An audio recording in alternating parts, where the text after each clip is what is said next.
Dilnozaxon, oyligingizni bering mana bunda. Mana oyijon, Nega buni cho'g'i kamroq? do'konimizga yaponskiy jumper kelgan ekan, o'shani oldim. Voy, xo'roz qancha chet ellikka desa yotib olib yalashni bilasizlar. Keyingi safar bunaqa qilganingizni ko'rmay, to'g'ri olib keling pulni qo'limga.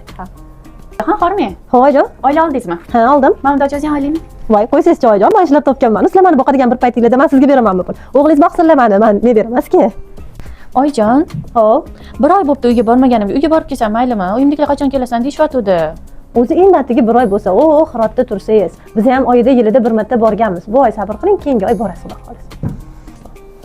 Irodaxon yo'l bo'lsin. Uyimga borib kelayojon bir hafta bo'libdi bormaganimga. Undan ko'ra siz menga pul bering, patnis qilib pechonniy olib boraman. Sizni yuzingiz bo'ladi, o'zingiz obro'yingiz bo'ladi. Yana o'ylashmasin, uyda och qolotgan ekandim. Qonim kamayib ketganiga sizni ayblashadi o'zi har doim. Oyijon, qarang, o'g'lingiz menga telefon berdilar.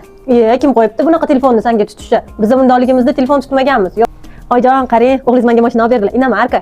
O'g'limni sizga mashina olib berishdan boshqa qiladigan ishi yo'q ekan-da, Irodaxon. Ne unaqa deysiz, oyijon, xotinini yaxshi ko'rsa yaxshi-ku, men o'sha ota uyimdan sizlarning uyiga kelib xizmatinglarni qilib o'tirgan bo'lsam, bu siz yomon yashadingiz degani, men ham shu kunni ko'rishim kerak degani emas-ku. Hozir zamon boshqa, sharoit boshqa, oldin bunaqa sharoitlar bo'lmagan. Hozir talab shu zamonga yarasha bo'lyapti, oyijon.